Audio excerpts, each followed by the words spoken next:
here is some of the disrespectful things I have been through in lawn care.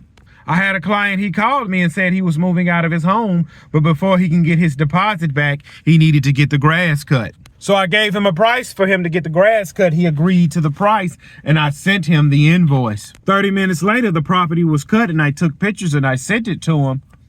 He said, "Great, this is awesome. I will pay as soon as I get a chance." Now look, you pay me online, okay?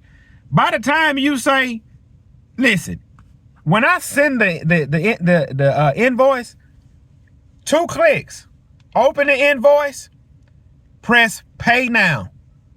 Either you're gonna pay with a debit card, credit card, or ACH. Everybody's cell phone have it where you can store all that stuff. Soon as you type debit, your debit card pop up. You click the debit card you want, pay, I'm paid. Instead of you texting me, "I will pay when I get."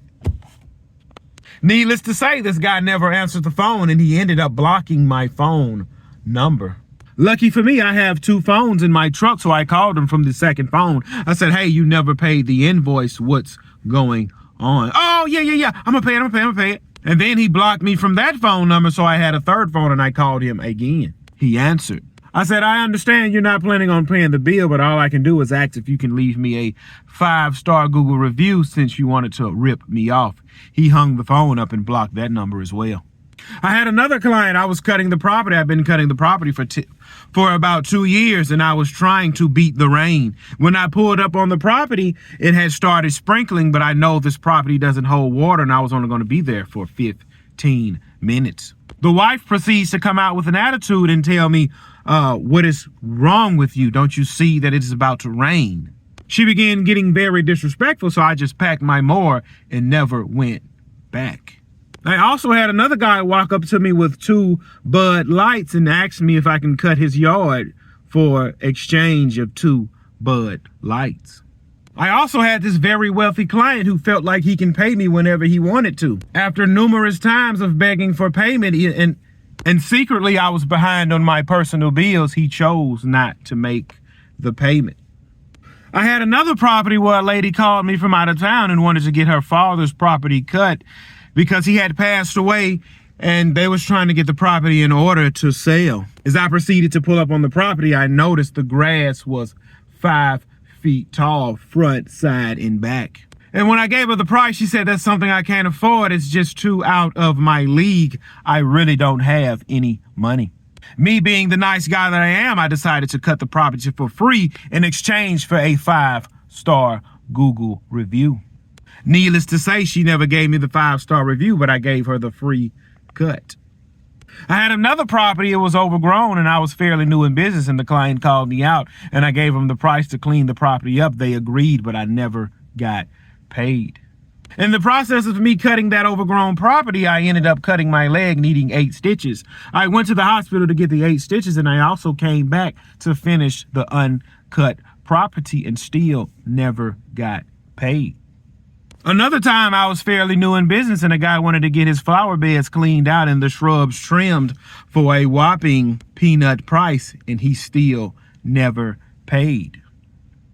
I had this one family I was doing a lot of work for, and everybody was paying rock bottom prices because I was fairly new in business. But the 3rd cousin felt as though if he had his buddies there when I tried to come collect payment, that he was willing to fight in order for him to save $25. I proceeded to continue to keep coming back to receive my $25, and he proceeded to pull his pit bull out on me. Needless to say, I never got paid. When you're early on in business, a lot of people will take advantage of you. But it's when you grow up in business and you decide to fight back, people will have a problem with it. In the beginning stages of my business, I was called Cheap Reliable Lawn Service. So I fired all of those clients and I rebranded myself as Gibson's Lawn Service. I have an internet presence now and I'm #1 in my area. And guess what? I run into those old clients from time to time. And after they schedule the appointment for me to meet up with them and give them a price, and they see me pull up Gibson's Lawn Service with logoed truck, logoed clothes, and when I knock on the door and they see me, they say, "Oh." And they say, "Oh, didn't you used to cut my grass before? Blah, blah, blah, blah." And then I proceed to tell them yes. And then I give them the true price that they should have paid all the time. All they can do is put their head down. I've been screwed over a lot in business, but I've always managed to come out on top. The moral of the story is when somebody screws you over, don't try and fight back fire with fire.